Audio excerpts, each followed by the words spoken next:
Hello dear students, आज हम पढ़ेंगे कक्षा 10 गणित की प्रश्नावली 1.1 के प्रश्न संख्या 7 को। चलिए आज की क्लास को स्टार्ट करते हैं। उससे पहले यदि आपने इस वीडियो को लाइक नहीं किया, वीडियो को लाइक जरूर करिएगा और चैनल पे पहली बार आए हो चैनल को जरूर सब्सक्राइब करिएगा। प्रश्न संख्या 7 में कहा जा रहा है, किसी खेल के मैदान के चारों ओर एक वृत्ताकार पथ है। इस मैदान का एक चक्कर लगाने में सोनिया को 18 मिनट लगते हैं, जबकि इसी मैदान का एक चक्कर लगाने में रवि को 12 मिनट लगते हैं। मान लीजिए वे दोनों एक ही स्थान और एक ही समय पर चलना प्रारंभ करके एक ही दिशा में चलते हैं। कितने समय बाद वे पुनः प्रारंभिक स्थान पर मिलेंगे? देखिएगा साथियों, यह प्रश्न आपको जितना दिखने में बड़ा लग रहा है उतना यह प्रश्न कठिन नहीं है। बहुत ही ज्यादा यह प्रश्न क्या है, सरल है। चलेगा, मैं सबसे पहले आपको यहाँ पे कुछ साधारण सी बेसिक जानकारी दे देता हूं। देखिएगा, जब भी आपके सामने मैदान की बात की जाए या फिर जब भी आपके सामने एक घड़ी की बात की जाए, ये दोनों ही आपके कैसे वृत्ताकार है। इसमें आपको कहा जा सकता है कि एक ही समय क्या होना चाहिए, फिक्स होना चाहिए। समय के साथ साथ में स्थान भी एक निश्चित होना चाहिए और दिशा भी सभी की क्या होनी चाहिए, एक ही होनी चाहिए। ये आपको प्रश्न में भी कहा गया है, यहाँ पे देख सकते हो, एक ही समय और उसके साथ साथ में एक ही दिशा, और यहाँ पे आपको कहा जा रहा है एक ही स्थान। यानी ये तीनों आपके क्या कंडीशन है, समान होनी चाहिए। ऐसा नहीं कोई इधर से दौड़ रहा है कोई सामने से दौड़ रहा है, यानी आपके एक ही दिशा होनी चाहिए। ठीक है, ऐसी स्थिति में हमेशा आपके एलसीएम निकलेगा, यानी आपके हमेशा क्या निकलेगा, लसअप निकलेगा। आई बात आपको समझ में? एक बार आप मुझे कमेंट्स करके बताना, जब भी आपके वृत्ताकार पथ की बात की जाती है, घड़ी की बात की जाती है और एक ही दिशा, एक ही समय और एक ही स्थान से चलना प्रारंभ करते हैं, तो ऐसी स्थिति में हमेशा उनका क्या निकालना होता है, एलसीएम निकालना होता है। आई बात आपको समझ में? चलेगा, अब इस प्रश्न को बहुत ही सरल तरीके से हम सोल्व करते हैं। सबसे पहले यहाँ पे हम लिखेंगे हल।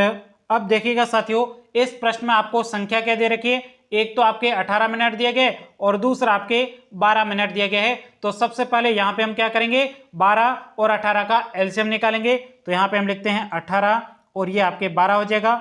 एलसीएम कैसे निकालना है आपको पता है, अलग अलग करके भी आप 18 और 12 के अभाज्य गुणनखंड करके एलसीएम निकाल सकते हो, और साथ में ही आप एक साथ में लिखकर भी अभाज्य गुणनखंड करके आप एलसीएम निकाल सकते हो। अब ध्यान से देखिएगा साथियों, अभाज्य गुणनखंड कैसे करने हैं, उसके लिए आपको सबसे पहले अभाज्य संख्या पता होनी चाहिए। मैंने आपको पहले प्रश्न में भी 1 से लगाकर 30 अभाज्य संख्या याद करने को कहा था। तो यहाँ पे देख सकते हो, सबसे पहले किसका भाग देंगे, सबसे छोटी अभाज्य संख्या 2 है, 2 का भाग देंगे, कितने बार जाएगा, 9 बार जाएगा। उसके बाद में 12 में 2 का भाग 6 बार जाएगा।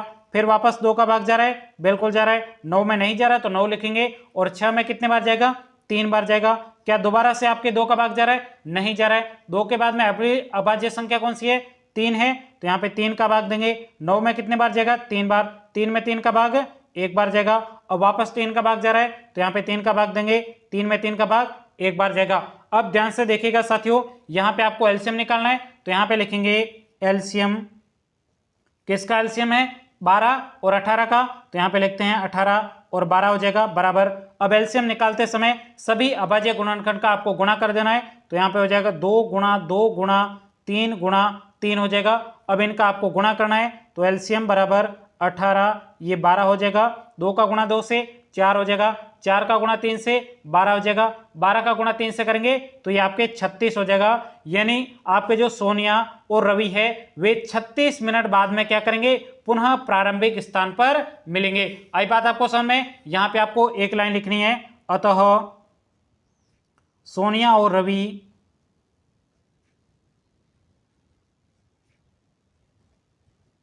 छत्तीस मिनट बाद, यहाँ पे इकाई लिखना जरूरी है। यहाँ पे देखिएगा मिनट की बात की जा रही है, यहाँ पे 12 मिनट है, इसलिए आपको यहाँ पे इकाई लिखना जरूरी है। तो यहाँ पे लिखेंगे सोनिया और रवि 36 मिनट बाद पुनः प्रारंभिक स्थान पर मिलेंगे। ANS, यहीं तक कि आपको इस प्रश्न का उत्तर लिखना था। आई बात आपको समझ में? इसी के साथ में आपके प्रश्नावली 1.1 कंप्लीट होती है। मिलते हैं अगली क्लास में, तब तक के लिए जय हिंद, जय भारत।